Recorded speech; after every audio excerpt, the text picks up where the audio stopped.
السلام عليكم خوتي، مرحبا بكم معايا اليوم. راكم ضيافة الغابة مهمة ومهمة بزاف. انا علاش تعمدت اليوم ندير لكم هذا الفيديو وسط الغابة؟ علاش؟ لان هذه هي البلاصة ديالي اللي تنتحرك فيها ديما. غالبا تنتحرك في هذه البلاصة هذه، ماشي تنتحرك فيها هكاك عبثا، ولكن الفوائد واهم فائدة فيها هو تندخل الاكسجين بزاف. علاش الاكسجين؟ لان الاكسجين مهم في مساله ديال العياء والتحمل ديال المشاق ديال التمارين. لان يعني فاش تبغي تريني بعد الخطرات تجيب الاخر ديالك ما تقدرش تكمل. هاد المساله متعلقه بالاكسجين اللي تدفق العضله. يعني الا كان الاكسجين زايد، يعني قوه التحمل والزياده في العدد ديال العدات تكون اكثر. يعني ضروري خصك تزيد الاكسجين ديالك في الدم. كاين هاد النقطه ديال الغابه، وكاين النقطه ديال المواد الغذائيه اللي تدخل فيها شي عناصر اللي تتساعدك على هاد المساله اللي قلنا. الغابه علاش؟ لان الغابه كما تتعرفوا وسط الورق وداك الشيء يعني تيكون الاكسجين زايد، لان الشجره تتفرز الاكسجين وتتمص ثاني اكسيد الكربون. يعني وسط الشجر تيكون الاكسجين زايد. يعني فاش تجي تدير واحد المجهود بدني وسط الغابه، لوكور ديالك تيدخل بزاف ديال الاكسجين، وهذا مهم لينا بالنسبه للعدات، لان ديما تنبغيو حنا نزيدو نديرو شي تمارين، وبعد الخطرات تجيب الاخر ديالك تتعيا ما تقدرش تكمل. هاد المساله ديال الغابه مهمه بزاف. يعني الانسان مره يخرج للغابه يجري ولا يدير مثلا التمارين ديالو هنايا لهاد النقطه هذه اللي مهمه ومهمه بزاف. وعاد تتروع على النفس ديالك وتتبدل الجو، ما تبقاش هذاك ستريس اللي عندك، ترتاح في الغابه. يلا انا بغيت ندير معكم الفيديو، وجا واحد الضيف مهم. تشوفوا معايا ونرحبوا به. تا هو جا في هذه اللحظه هذه، تا هو غادي تشوفوه. ها هو الضيف هذا، فكرون. ربما هاد فكرون ما عاد تشوفوش وسط الحيوطه وسط الا في هذا المكان هذا. مرحبا بها. هو فكرون، خلق ديال الله سبحانه وتعالى. تا هو جاي يحضر معنا. مرحبا به. كما قلت لكم، مساله ديال الاكسجين. كاينه مساله الغابه، وكاينه واحد النقطه اخرى، مواد غذائيه اللي تدخل تتعاونك على هذه المساله هذه. ومنهم واحد المكمل اللي تتصايبوا النحله، فيه واحد المواد، عناصر غذائيه اللي يعني تساعد الجسم على امتصاص الحديد. ولا تمتص الحديد في الجسم، يعني الحديد، معدن الحديد شنو تيدير؟ تيكثروا عندك الكريات الحمراء في الدم. ومن تكثروا الكريات الحمراء في الدم، يعني تضمن ان نسبه الاكسجين تتولي عاليه في الدم. ولا طلعت نسبه الاكسجين، يعني تحمل اكثر والصبر في التمارين اكثر. يعني مساله ديال هذا المكمل هذا هو كما جبتو باش نوري لكم.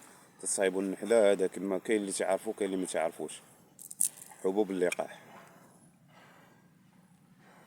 ها هو حبوب اللقاح، تصايبوا النحله. مهم بزاف هذا عن تجربه. يعني ماشي هذه غير نقطه متعلقه بهذا الموضوع هذا، ولكن هو يعني بحال قلتي فيه كل شيء. هذاك الشيء اللي بغيتيه تلقاه هنايا. بغيتي الكربوهيدرات كاينين، بغيتي بروتين كاين، بغيتي الاحماض الامينيه اللي مهمه. يعني تقدر تاكلو قبل من لونطريمون ومن بعد لونطريمون. قبل من لونطريمون فيه كربوهيدرات تعطيك الطاقه، ومن بعد لونطريمون فيه احماض امينيه اللي تدير لك عمليه استشفاء. وعاد فيه معادن وفيه فيتامينات وفيه كل شيء. يعني مكمل. يعني انا فاش بديت تنستعمل هاد المنتوج ديال النحله، اول حاجه حسيت بها هي هاد القضيه ديال وليت تنصبر وتنتحمل المشاق ديال التدريب. ولات عندي ما بقاش تنجيب الاخر ديالي دغيا، تنصبر تنزيد عاوتاني. يعني قوه التحمل ولات عندي. هذه هي اللي لاحظتها سبحان الله العظيم. وكاين واحد المساله مهمه، لان مساله ديال الاستروجين، مساله الاستروجين والتستوستيرون. كما تتعرفوا كلشي تعرف بان الاستروجين هرمون يعني تيفرزوا الاناث بصفه كبيره، والتستوستيرون هرمون ديال الرجال تيفرزوه بواحد النسبه كبيره الرجال. ولكن الراجل تفرز الاستروجين والتستوستيرون، والمراه كذلك تفرز التستوستيرون والاستروجين. هو النسب متفاوته. الراجل ديما تيفرز التستوستيرون زايد على الاستروجين، والمراه تتفرز الاستروجين زايد على، الا في بعض الحالات. والاستروجين كما تتعرفوا راه ماشي يعني سلبي، وما ما تفيدناش، هو عنده واحد الايجابيات كبيره.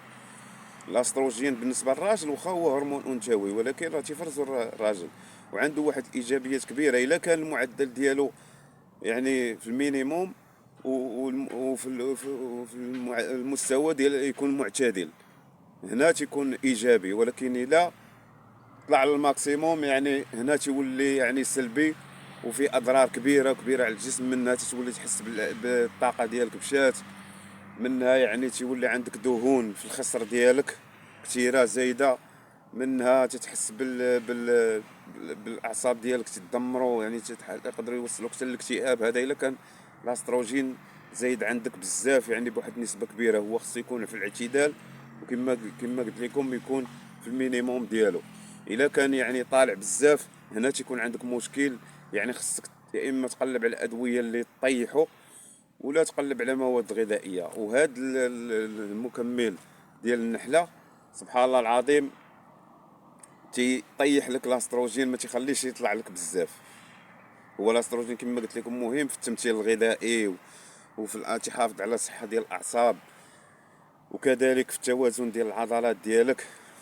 فيه بزاف ديال الايجابيات. ولكن كما قلت لكم الا طلع بزاف يعني تيولي الاستروجين مضر للجسم بزاف. كما قلت لكم اهم حاجه هي الدهون حول الباطن، والاحساس تتفقد الطاقه ديالك وتتحس بالاعياء. كذلك مساله ديال احتباس الماء، يعني تتولي تشد الماء بزاف.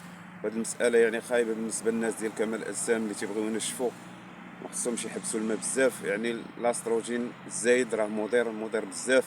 وهاد الحبوب اللقاح تيطيح لك الاستروجين الزايد، وهذه من اهم النقاط الايجابيه اللي فيه. هادشي اللي بغيت نقول لكم اخوتي، وهذا ما كان نوافيكم باي حاجه جديده وباي حاجه مهمه. ما نبخلش عليكم، وتهلاو في راسكم.